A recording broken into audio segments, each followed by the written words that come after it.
माता की जय हो, भारत माता की जय हो, वंदे मातरम, वंदे मातरम।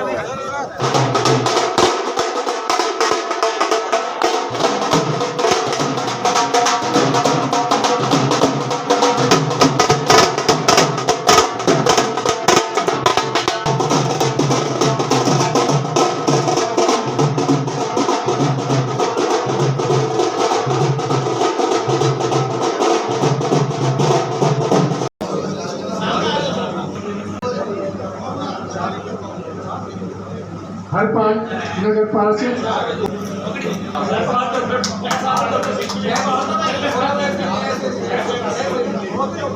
जिस प्रकार से भावपूर्ण स्वागत किया है, मैं भी आपका स्वागत करता हूँ, अभिनंदन। मैं ये मानता हूँ कि भारत की जो संस्कृति है, उस संस्कृति का सारा आधार किसी समाज ने दिया है, तो आपके समाज ने दिया, एससी समाज ने। रामायण अगर किसी ने लिखी है तो वाल्मीकि जी ने लिखी है। रामायण के बिना भारत की संस्कृति को समझा नहीं सकता। भाई भाई का प्यार समझाना हो, पति पत्नी का कर्तव्य समझाना हो, राजा का कर्तव्य समझाना हो, सारे ज्ञान देने का काम किसी ने दिया तो महर्षि वाल्मीकि ने दिया। बल्कि राजा को कैसा होना चाहिए, राज कैसा होना चाहिए, आज भी उनकी बताई हुई बात बताते हैं। हर कोई कहता है राम राज लाएंगे।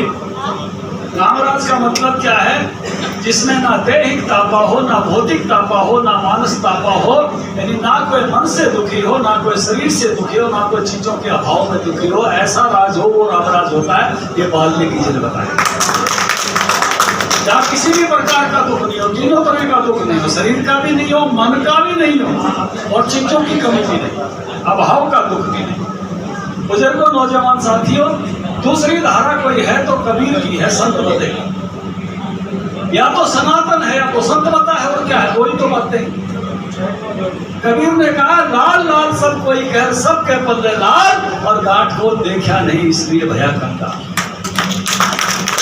जरा हिसाब लगाओ, जितने भी संत मत के डेरे हैं, सारा घाव इकट्ठा कर लिया जाए तो क्या 1000 गण नहीं सकते। और वो किसकी विरासत है? वो कबीर की विरासत है। कबीर के बिना हो सकता है? कबीर के वाणी के बिना ही हो सकता। और इसी तरह से देश भर में जितनी रामायण की कथा कही जाती है, इन मदद से पूछो 5-5 करोड़ में एक कथा हो है। और वो सारी विरासत किसकी है? वाल्मीकि। और रविदास जी ने तो ऐसा कमाल किया है कि मन चंगा तो कटौती नगर। इसका मतलब क्या है? मन चंगा तो दिन चंगा, और मन चंगा तो सब चंगा। और कर दिया है सब समाज को। लेकिन कई लोग ऐसे हैं जो आपको आपकी इस विरासत से दूर ले जाने की बात। ये विरासत ही आपकी, इससे दूर जाने की बात करने वाले नासमझ लोग हैं। बाबा साहब भीमराव अंबेडकर सबसे बड़े राष्ट्रवादी थे। धारा 370 लिखने से मना कर दिया था संविधान में। बाबा साहब ने ये कहा, शेख अब्दुल्ला को चिट्ठी लिखी है, गूगल पे है, पढ़ लेना खोज के, कि इस तेरी सड़क हम बनवाएं, तेरी रिक्शा हम करें, तेरे को अनाज हम दें, भारत की सब सुख तेरे पास लागू हो जाए, और हमारा कानून यहाँ लागू नहीं हो। भारत के कानून मंत्री के नाते भीमराव अंबेडकर इसको स्वीकार नहीं करते। भारत माता की ये राष्ट्रवाद है। बाबा साहब भीमराव अंबेडकर ने कहा कि देश में समान कानून से नागरिक संहिता लागू होनी चाहिए, सबके लिए कानून बराबर होना चाहिए। मानना नहीं गया। एक बात तो जो बाबा साहब नहीं लिखना चाहते थे, वह हमने मिटा दी। 370 नहीं लिखना चाहते थे। बाबा साहब उस दिन संविधान सभा की मीटिंग में भी नहीं आए थे, जिस 370 पढ़ी गई और लिखी गई। उन्होंने कहा था कि मैं इस धारा को पसंद नहीं करता, और एक धारा बाबा लिखना चाहते थे, कॉमन नागरिक संहिता। इसी बात पर विवाद हुआ नेहरू जी से, और इसी बात पर उन्होंने कानून मंत्री से इस्तीफा दिया। इसलिए अब हम चाहते हैं कि देश में समान नागरिक संहिता बने, जो बाबा साहब भीमराव अंबेडकर का सपना। मैं अभिवादन करता हूँ, और भाई भारत ने जो जोरदार चाय रखी है, इनका भी स्वागत करता हूँ। भारत माता की काम किया। और हरियाणा के मनोहर सरकार ने उसी नीति को अपनाते हुए वंचित गरीब वर्ग के लिए सन 1920 में 10% शिक्षा में आरक्षण का प्रावधान किया। आदरणीय ओम प्रकाश धनखड़ से हम नम्र निवेदन करते हैं कि हमारे समाज की ये बहुत ही बड़ी डिमांड है और इसकी बहुत ज़रूरत है, क्योंकि हमारे समाज के बहुत ज़्यादा बच्चे शिक्षित हैं लेकिन वो रोजगार में पिछड़े हुए हैं। हमारा निवेदन है, मैं अध्यक्ष जी से नोटिस करवाना चाहता हूँ कि भारत की 2000 जनगणना के अनुसार हरियाणा में अनुसूचित जाति वर्ग की जनसंख्या 51,13,615 है, जिसमें से अनुसूचित वंचित वर्ग है उसकी पॉपुलेशन 26,84,478 है, जो कुल अनुसूचित जाति वर्ग की 52.5% बढ़ती है सामने। और उसी में से जो हमारे बड़े भाई हैं उनकी पॉपुलेशन है 24,29,615, जो कि कुल अनुसूचित जाति वर्ग की 47.5% पड़ती है। यानी कि जो SC वर्ग है, जिसको हम SC वर्ग बोलते हैं, उसकी पॉपुलेशन SCB से 2,55,344 ज़्यादा है सर, लगभग 5% ज़्यादा। लेकिन जो सरकारी सुविधाएं हैं या जो बोर्ड्स हैं, कॉर्पोरेशंस हैं या मंत्रिमंडल में भी ले लीजिए, यूनिवर्सिटीज हैं, कॉलेजेज हैं, उनमें हमारे को प्रतिदिन नहीं मिल रहा है। महोदय, आप मंत्रिमंडल की बात ले लीजिए, उसमें 2.14 मंत्री हैं लेकिन उसमें 2.8% मिलता है। इस समय अनुसूचित जाति के 2 मंत्री हैं जो कि 3 होने चाहिए। बड़ा भेदभाव चल रहा है। भारतीय जनता पार्टी न्याय करती है, न्याय की योजनाएं भी लागू करती है, लेकिन हमारा वर्ग बहुत ज़्यादा पिछड़ा हुआ है। साहब, हम आपसे नम्र निवेदन करते हैं कि हमारी ये बहुत ही काफ़ी लंबे समय से मांग चल रही है। हम किसी के सुविधाओं का हम आलोचना नहीं करते, ना उनका विरोध करते, उनको मिलना चाहिए, लेकिन साहब जी हमारे साथ बहुत ज़्यादा न्याय हो रहा है।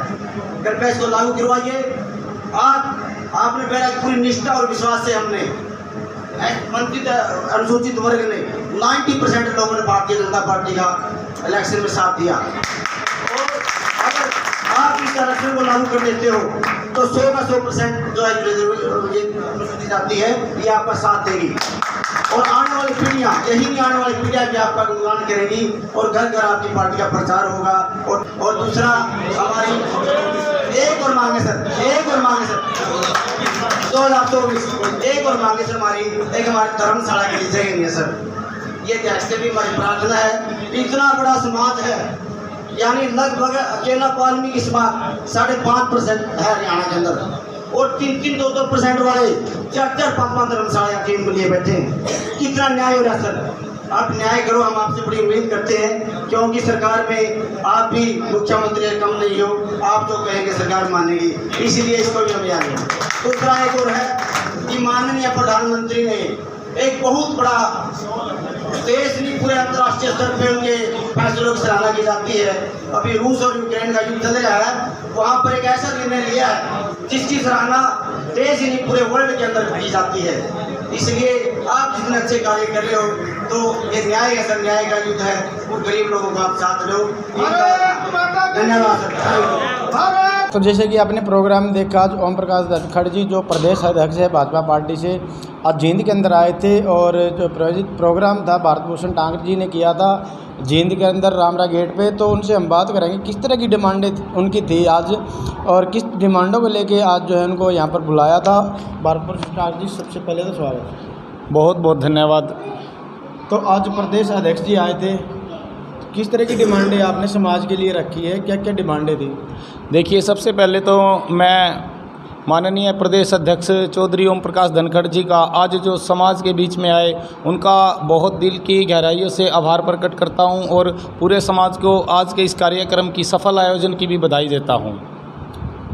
तो समाज के लिए कुछ मांग पत्र भी थे आपके, क्या क्या डिमांडें उसके अंदर थी, किस तरह की डिमांडें जो आपने बिल्कुल, आज समाज के विभिन्न क्षेत्रों के लोग आए हुए थे और सबने 2-3 हमारे जो समाज की मुख्य मांगे थी वो माननीय प्रदेश अध्यक्ष के आगे रखी है, जिसमें एक सबसे प्रमुख जो डिमांड थी हमारी वो थी हमारी ज़िले की धर्मशाला को लेकर, जो पिछले काफ़ी वर्षों से समाज भी प्रयास कर रहा है। हमने माननीय प्रदेश अध्यक्ष के संज्ञान में ये मामला लाया है और उन्हें बहुत अच्छा आश्वासन दिया है कि मैं माननीय मुख्यमंत्री जी के माध्यम से और संगठन में इस बात को एक अच्छे तरीके से रखकर आपकी समस्या का समाधान करेंगे।